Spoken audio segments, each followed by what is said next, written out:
Well, the recent airdrops do come as Middle East envoy Steve Witkoff, the US's Middle East envoy, says he's now working on a new Gaza aid plan after visiting a food distribution site operated by an Israeli-backed US contractor Friday.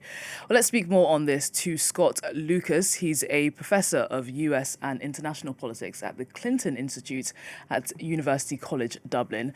Scott, thanks so much for joining us this morning. We're not hearing very much from this visit that Witkoff did in Gaza. We know he went to this distribution site that's operated by a US contractor, but the facility itself has been the scene of lots of violence and controversy. Talk to us about what Witkoff would have seen during this visit, obviously bearing in mind that it would have been highly choreographed by Israel. I think we need to be honest with your viewers and establish what happened with this Witkoff visit yesterday, along with the U.S. Ambassador to Israel, Mike Huckabee. This was a public relations visit to try to show that, yes, look, there's these wonderful aid operations in Gaza, even as we know that the prevalent story is that of what is effectively now a famine with mass starvation. What you saw were Witkoff and Huckabee for the cameras showing, oh, look, here's this aid being distributed at certain points, which, as you noted, have been part of the Gaza Humanitarian Foundation. This operation set up by the Israelis earlier this year after they cut off all aid into the Strip from the UN and other organizations. And as you mentioned, almost 1,000 Gazans have been killed while trying to collect that aid. And in fact, only a fraction of what they need is being supplied. Despite all this, Ambassador Huckabee tweeted at one point that Gazans love President Trump. And then he quickly deleted that message because I think he thought it went too far. But here's the wider story. This PR visit is being set up possibly, but I must emphasize possibly, for what is an Israeli plan to establish a long-term occupation of Gaza. The pretext will be that, oh yes, we're setting up these aid operations. We'll take care of the Gazans by moving them into certain zones, what the Israelis will call humanitarian cities. And meanwhile, the Israelis will try to establish 4 military zones of occupation in the Strip. Israeli officials confirmed this week that they are discussing this plan. It has not been confirmed yet.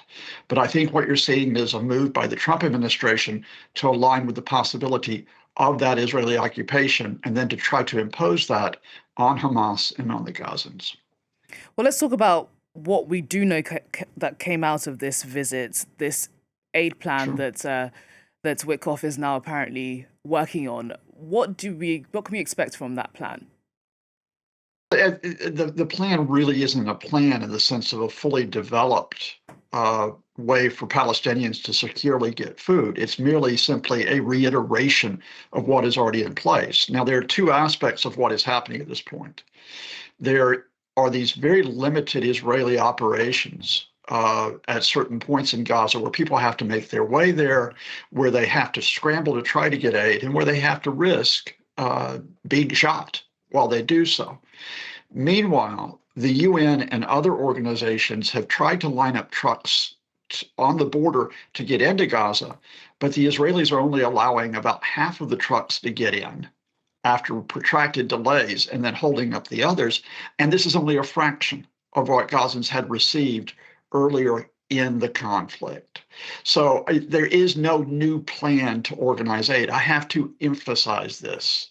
There is simply the reiteration by the Americans, despite Donald Trump saying earlier this week that he is troubled by the starvation in Gaza, that the existing arrangements somehow will be adequate.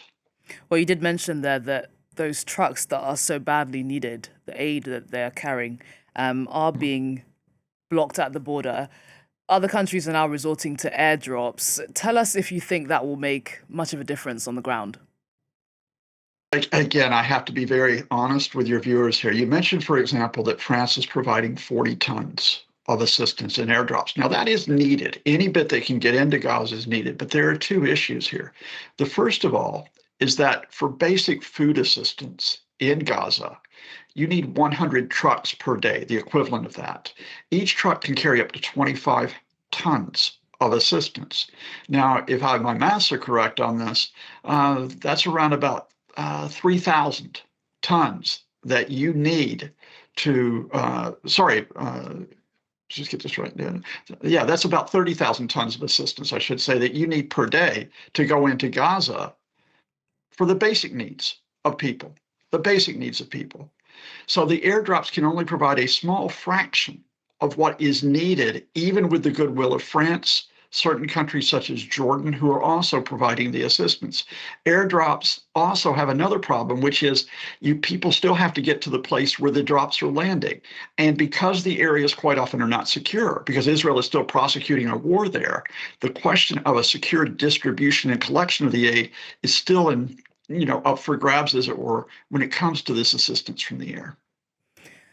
Meanwhile, we've also had a list of countries now proposing to recognize Palestine. We've had Canada and the UK in recent days saying that they are looking into that. Will that move the needle when it comes to the suffering that's going on in Gaza? It is a symbolic move to recognize the state of Palestine while the war continues, while the mass killing continues, but it is a powerful bit of symbolism. It is not just that the UK, Canada, and France have recognized the state of Palestine, at least provisionally, unless Israel agrees to a ceasefire and to negotiations. It is that these countries are part of a wider initiative. 17 countries met last month under the umbrella of the UN for a meeting on the two-state solution.